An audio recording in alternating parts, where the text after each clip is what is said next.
the greater good.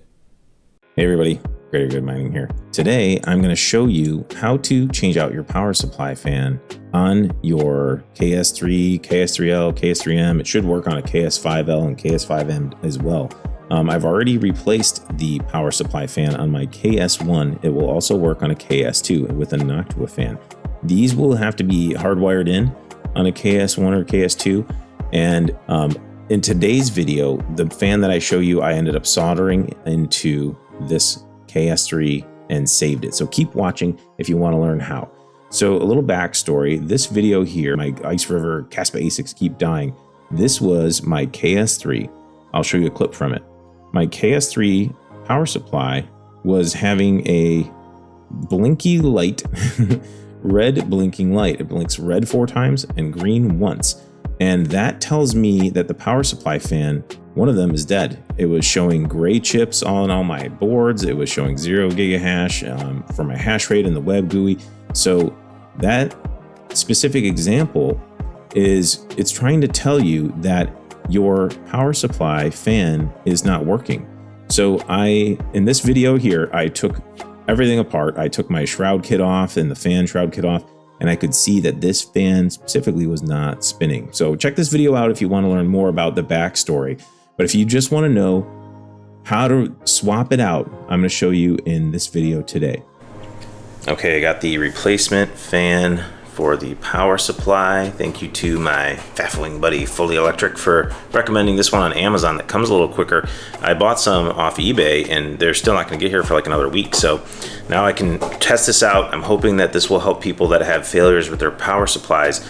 This is a cheap solution if it works compared to paying $200 plus shipping for a power supply.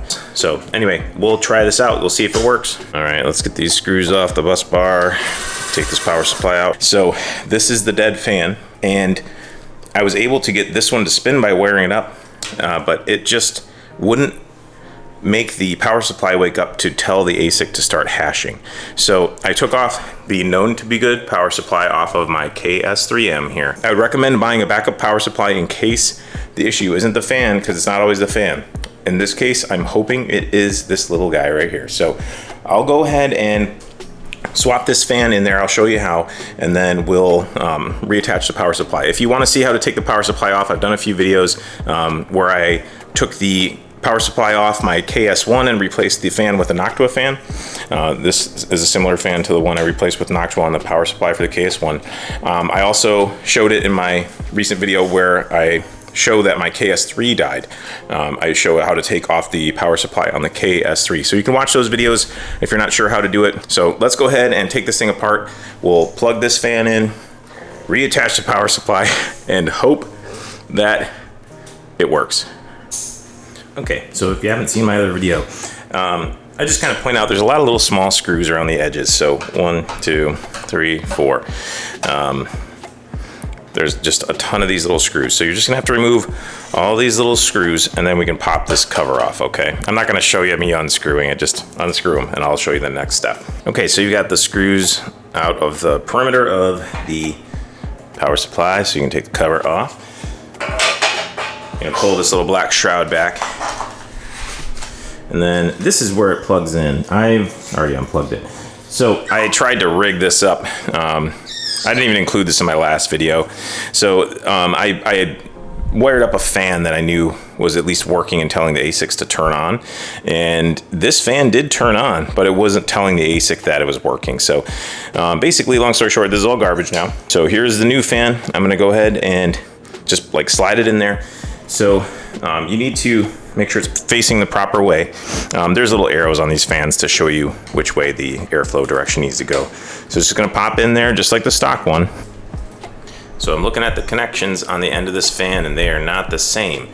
So I might have to try and wire up this fan, the new one, to this old connector. And I don't know, I guess I'll just see if it'll work, you know. We'll try it out. We'll just try a few different ways and see what happens.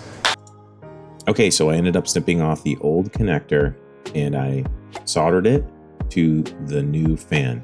And I did, like, you know, some shrink wrap tubing. So I did red to red, black to black, blue to blue, and yellow to white. And this is what worked for me. So if you do this, don't forget it's all at your own risk. Anytime you take anything apart on your Iceriver, it's all at your own risk. I'm just showing you what I'm doing, but this did end up working for me. Okay, we're back out in the garage. I've got the Ethernet and power cable plugged in, and we're gonna see how this goes. Let's hope the fan turns on at least anyway, and there's no smoke. Ready? 3, 2, 1, do it. Okay. All right, well, both the fans are spinning. I don't know if you can see. They are spinning. All right, that's exciting. Let's look at the light on the power supply. Okay, so the light is blinking green now, guys. I'm not seeing the red dot yet. Oh, stay blinking green. I don't know if you can see it. There we go. It's blinking green, guys. Did this cheap little fan just save me $200? Oh, that'd be awesome if it worked. Now I'm just waiting for it to turn solid green. Yes, there it is. Oh, this cheap little fan. Cheap little Amazon fan. Sweet. Okay, so now we gotta let it ramp up for a minute.